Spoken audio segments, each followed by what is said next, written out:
pasar a la señora Eneque Yause María Janet, postulante a la plaza de juez penal unipersonal especializado en delitos de corrupción de funcionarios del Distrito Judicial de Piura.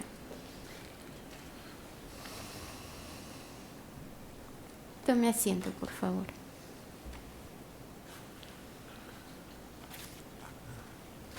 Doctora Eneque, buenas tardes. Muy buenas tardes, señores miembros de la Junta Nacional de Justicia. A ver, doctora, usted en este momento es fiscal adjunta provincial titular de la Fiscalía Provincial Corporativa especializada en delitos de corrupción de funcionarios de Lambayeque. Esto es desde abril del año pasado, ¿cierto? No. ¿No? Yo soy fiscal adjunta especializada en delitos de corrupción de funcionarios desde abril del año 2015. Ah, perdón, 2015. Tiene prácticamente 10, 11 años. 11 años en el sistema anticorrupción. Y tengo que hacerle la pregunta obligada. ¿Por qué deja usted una carrera promisoria en el Ministerio Público y tienta suerte en el Poder Judicial? Bueno, en primer lugar porque no se han convocado plazas para el nivel superior, ¿no? Inmediato superior, que es de fiscal provincial. En segundo lugar porque considero de que todos estos años de experiencia me van a servir para poder, en este caso, desarrollar de manera adecuada una función como juez unipersonal en Piura, ¿no? Creo que las personas siempre tienden a querer elevar también su nivel académico, también mejorar quizás sus ingresos económicos, entonces, y también, como le digo, ir académicamente y profesionalmente superándose. Y el cambio de localidad de Lambayeque a Piura, ¿su familia dónde está? Mi familia está en Lambayeque y bueno, si me dan la oportunidad de ser destinada como fiscal, bueno, este año no podré llevarlos, pero sí, gracias a Dios, las localidades están cerca, Lambayeque a Piura, casi 3 horas. Ya he conversado con mis familiares para poder atender a mis 2 niños, ¿no? que tengo. Y bueno, básicamente es porque en mi caso, como fiscal adjunta, he realizado varias acusaciones, ¿no? Que están a nivel de investigación preparatoria y también para juicio oral, entonces consideraba adecuado irme a una jurisdicción distinta con la finalidad de que no tener que... ¿Es por tema de seguridad? Claro, no, sino evitar también ser juez y parte, ¿no? Porque ya venía conociendo esas investigaciones. Claro. El asunto de la corrupción de funcionarios nos lleva a pensar algo, ¿no?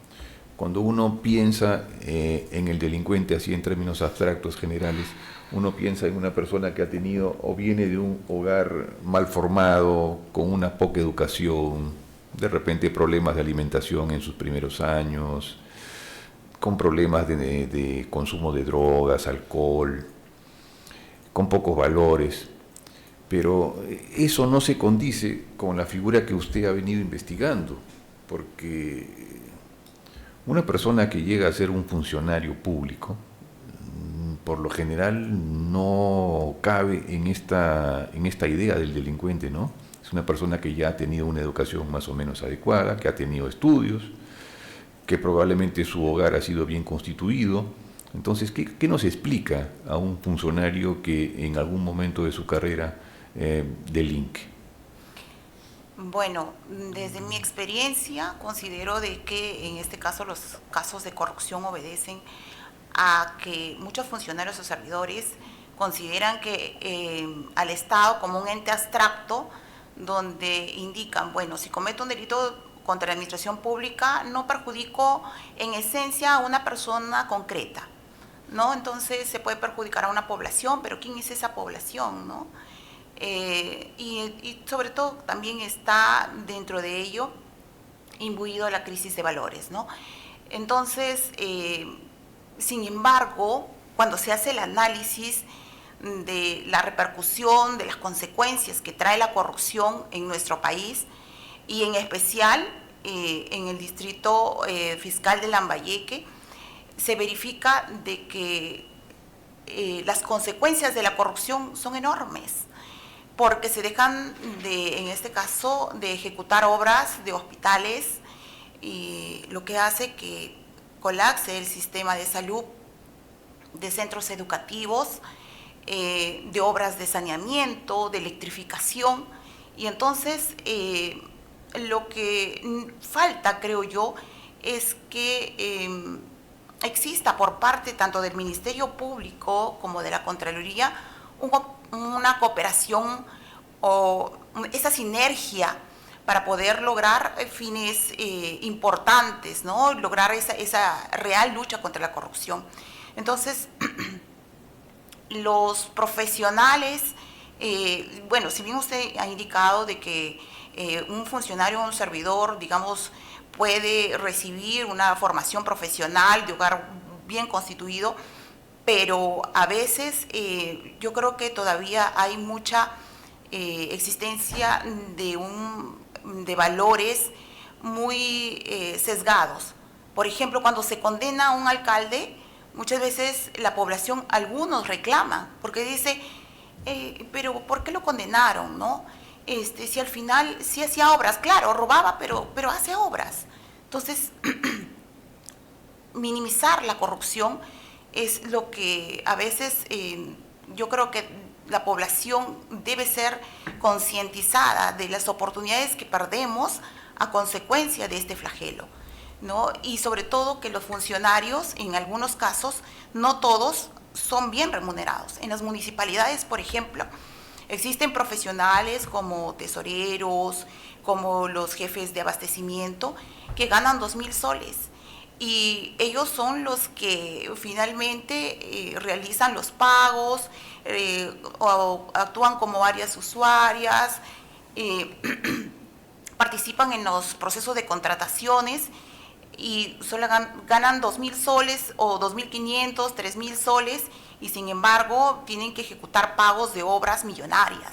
Entonces, a veces muchos de ellos considero de que se les hace mucho más fácil, ¿no? Decir, recibo, bueno, varios cientos de soles, ¿no? Con la final, y bueno, de una manera u otra puedo obtener un estatus económico mejor a costas, pues, ¿no? De que se ejecuten obras o bienes y servicios que deben servir para la población. Usted dijo algo interesante en su explicación de la corrupción de funcionarios, ¿no? Que había muchas de estas personas que ven al Estado como un ente abstracto. Eso es algo así como decir, como yo no puedo personalizar al Estado, entiendo que este dinero no es de nadie y por lo tanto no voy a afectar a nadie. Pero esa explicación no es tan exacta, porque el asaltante de bancos también puede pensar más o menos lo mismo. El banco es un ente abstracto, el dinero no va a ser personalizado, así que puedo robar. Y el defraudador de impuestos, por ejemplo, también puede decir lo mismo, ¿no? O sea, estoy dejando de pagar impuestos, ¿a quién voy a afectar? No voy a afectar a nadie. O sea, esta idea de que no voy a afectar a una persona individual funciona en ciertos casos, pero no en todos. Así es, pero esa es una concepción que al entrevistar a varios funcionarios y servidores de manera, al momento que hago mis interrogatorios, ¿no? Las declaraciones tanto testimoniales como de imputados, es lo que salta a la vista. Entonces, por eso es que me atrevo a decir, ¿no? esta afirmación. O sea, podemos interpretar que esto es la primera excusa que usan los caballeros para justificarse. Claro. Así es.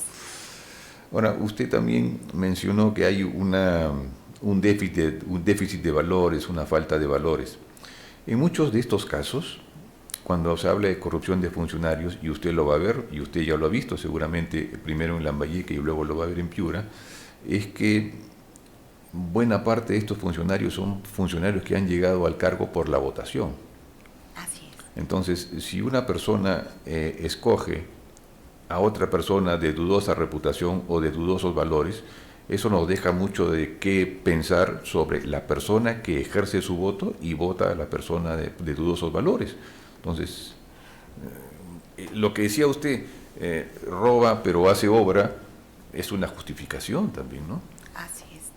E incluso a veces se ha dado el caso de que en localidades, por ejemplo, en que hemos ido a recabar información, documentación, porque era necesario para hacer pericias, contar con los originales, porque usualmente los funcionarios o servidores niegan haber suscrito o autorizado, visado algunos documentos. La población dice, bueno, este alcalde, a diferencia del otro alcalde, nos ha ayudado con calaminas, nos ha ayudado autorizando algunos bienes para la población, e incluso estaban en contra de que en algún momento nosotros intervengamos, ¿no?, a instituciones públicas. Entonces, eso nos lleva a una conclusión. Es necesario desterrar esa idea equívoca, ¿no?, en la población, y sobre todo darle información correcta y informarles de manera adecuada, ¿no?, a través de diferentes canales, de cómo es que estos funcionarios o servidores se están apropiando o están malversando dinero del Estado, ¿no?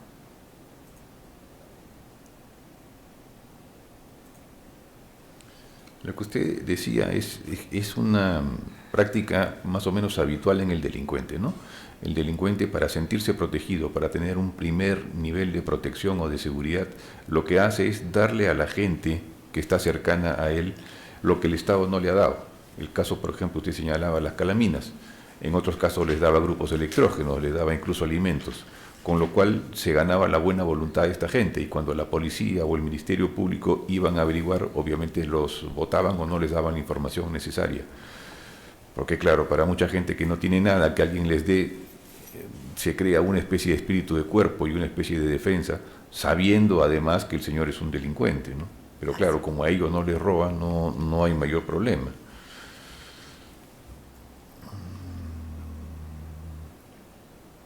Pero ¿por qué cree usted que esta figura de la corrupción de funcionarios ha venido desarrollándose tanto en el Perú en los últimos años? Tenemos un problema con las personas, tenemos un problema con la votación, tenemos un problema de valores. ¿A qué se debe esto? Hay ciertos factores, y en ello también tiene que ver mucho la burocracia. ¿Por qué? Porque muchas veces, en muchas oportunidades, se ha dado que una persona, para obtener, por ejemplo, incluso una licencia de conducir, pasa de oficina tras oficina. Entonces la persona quiere trabajar, obtener la licencia para conducir su taxi, y indica, bueno, quiero ahorrarme todo este camino, mejor le pago al funcionario, ¿no?, o al servidor, y el servidor lo que hace es, bueno, acepto eso, e inmediatamente va a estar, en este caso, tu licencia expedida, ¿no? Entonces, creo que a veces es necesario revisar también la cuestión de burocracia dentro de las instituciones, dentro de los procedimientos. De otro lado también, yo creo que analizar bien o fortalecer los sistemas de controles también, ¿no?, a través del Ministerio Público y de la Contraloría. Ahorita existe un problema muy grave de presupuesto al Ministerio Público. Los fiscales anticorrupción tenemos una sobrecarga que muchas veces no resolvemos en el tiempo debido a la falta de pericias, tanto contables como pericias, en este caso, de pericias civiles, ¿no? Entonces, de ingeniería civil, perdón, de saneamiento. Entonces, obras millonarias que deben ejecutarse no se ejecutan, y cuando investigamos este tipo de hechos y no tenemos una pericia, que es un instrumento idóneo para poder acreditar en esta clase de delitos, entonces los fiscales lo que hacemos en algunos casos es tratar de de nosotros mismos hacer una dosificación, nosotros mismos tratamos de ver la documentación o buscar otros medios para poder acreditar la comisión de un ilícito penal, ¿no? En esta clase Creo de que ese delitos. es un caso especial que se está dando en Lambayeque, ¿no? Aparentemente ha habido un problema grave con el sistema de desagüe que no está funcionando pese a que se ha invertido una gran cantidad de dinero en eso. Bueno, Usted señaló un dato interesante que era la burocracia.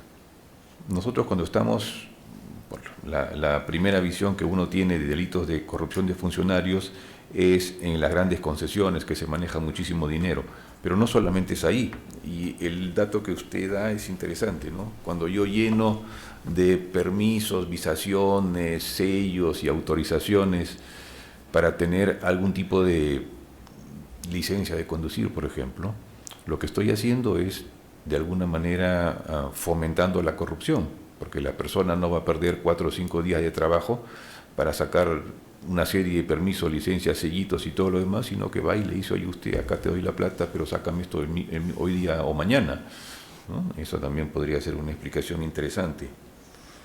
Doctor de la Puente. Doctor Galindo.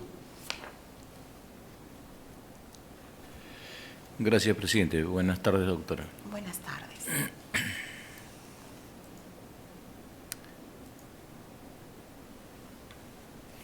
Según el informe de Contraloría del 2024, el Perú habría perdido más o menos 24.268 millones el año anterior. Todavía no hay data de lo que del año 2025. Y eso, proporcionalmente, ¿cómo se compara con lo que el Estado invierte en la lucha contra la corrupción? Llámese a través de instituciones como Contraloría General de la República. ¿Cuál es el presupuesto de la Contraloría General de la República? El presupuesto que tienen las fiscalías de lucha anticorrupción, los juzgados especializados de lucha anticorrupción. ¿Usted cree que hay una relación costo-beneficio entre lo que invierte el Estado para luchar contra este flagelo y lo que efectivamente se pierde por corrupción? Sí, definitivamente. Esas cifras que indicaba la Contraloría provoca de que nuestro país, por ejemplo, pueda tener 50 hospitales o quizás 140 instituciones educativas bien equipadas, miles de puestos de trabajo. Entonces, lo que invierte el Estado es poco, con lo que se puede conseguir si es que la Contraloría y la Fiscalía contaran con un presupuesto para las investigaciones y sobre todo lo que reclamamos y hemos siempre pedido a nuestros coordinadores del subsistema es de que exista mucho más cercanía con la Contraloría. Le voy a aclarar mi pregunta porque yo no me he expresado bien en todo caso. O sea, el Estado invierte en lucha contra la corrupción, en Contraloría, en Fiscalía, en Poder Judicial, y sin embargo las pérdidas, ¿no?, por corrupción son las que les estoy señalando. Usted que lo que se invierte justifica, ¿no? El resultado que estamos evidenciando con 24.000 millones de pérdidas el 2023. ¿Sabe usted cuál es el presupuesto de la Contraloría General de la República? El presupuesto de las fiscalías especializadas, el presupuesto de los juzgados especializados, y hay algún órgano adicional que también se une a la lucha contra la corrupción. ¿Estamos haciendo bien nuestro trabajo como Estado? Como vuelvo a incidir, lo que puede ganar el Estado dotándole de una herramienta importante, en este caso a la Fiscalía, que son las pericias, le va a permitir al Estado obtener condenas o sentencias ejemplares a funcionarios y servidores y también obtener, en este caso, reparaciones civiles millonarias. Porque en mi caso, cuando hicimos una labor conjunta, sinérgica con la Contraloría, se logró la condena, por ejemplo, de un alcalde de Cañaris, y se obtuvo como reparación civil 4 millones porque no se había ejecutado una obra de afirmado.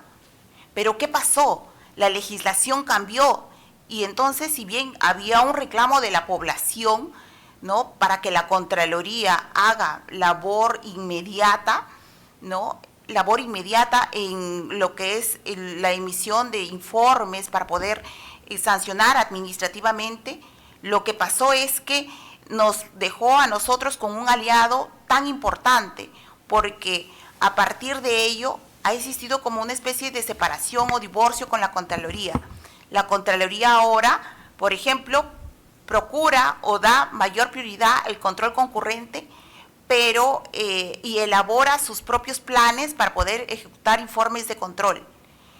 Sin embargo, si es que se uniera tanto la Contraloría como la Fiscalía, si es que hubiera esa coordinación adecuada, entonces la Contraloría permitiría a la Fiscalía formar un plan conjunto de las obras que se necesitan auditar para poder resolver los casos más rápido, poder, como lo mencioné, obtener sentencias condenatorias y reparaciones civiles que le permitan al Estado, pues, en este caso, resarcir los presupuestos o lo que se ha perdido a raíz de la corrupción. Lo que, en pocas palabras, estoy diciendo que como el Estado invierte en las instituciones de lucha contra la corrupción, sin embargo, los resultados no se evidencian. Quizás estamos actuando de manera reactiva, porque el tema de la criminalidad a nivel de funcionarios públicos sigue creciendo, no está disminuyendo, ¿no? Así es. Entonces, probablemente estemos fallando en la política pública de lucha contra la corrupción, abocándonos al tema básicamente residual o reactivo, sin ver la parte preliminar, no sé, de repente establecer mejores mecanismos de control para el acceso a la función pública. ¿Usted qué opina? Definitivamente, y sobre todo porque necesitamos, creo que dentro de esos estándares, en parte también buscar la especialización de funcionarios y servidores en contrataciones, ¿no? Entonces, eso es importante para poder acceder a la función pública. Además de que, por ejemplo, instituciones como el OCE, que también tiene que ver con contrataciones, haga un despliegue no de escritorio, sino que se sienta presencia en municipalidades para que puedan capacitarlos y reorganizar esas contrataciones y hacer controles más efectivos en tiempo real, y de esa manera también se evita, en este caso, que se verifica la labor, en este caso, de las entidades, de cómo se están haciendo las contrataciones y evitar la corrupción. La corrupción que creo que más le cuesta al país es el dejar de hacer obras, ya sea de saneamiento, de hospitales, de centros educativos, ¿no?, etcétera. Eso es a nivel de los servidores públicos, y a nivel político estamos asistiendo a debates presidenciales donde las acusaciones básicamente son de corrupción y corrupción. Entonces, uno es más corrupto que el otro según la perspectiva del ojo que lo mira. Entonces, y a nivel político, ¿qué cosa corresponde hacer? A nivel político, yo creo que siempre... De los cargos de elección popular. En cuanto a los cargos de elección popular, yo pienso que debe haber preparación siempre, de exigirse una preparación de los candidatos en políticas públicas. ¿Por qué? Porque muchos que ocupan el cargo solamente van porque, como se dice de manera muy común, a saquear el Estado. Y entonces desconocen totalmente cuáles son las políticas públicas, qué es lo que necesita nuestro país en realidad, y focalizarlo, porque el presupuesto se distribuye, pero se distribuye si es que en alguna región, por ejemplo, es adepto del mismo partido político, ¿no? Entonces, lo que necesariamente es, yo creo que debemos exigir preparación en cada uno de los candidatos en políticas públicas y de otro lado también verificar, como dijo usted, ¿no?, esa trayectoria que tienen para saber si es que en realidad han realizado labor efectiva en pos del país, de cualquiera de las regiones, ¿no? Doctora, muchas gracias. Gracias, presidente. Gracias, doctor Galindo. Doctora, la entrevista ha culminado. Gracias.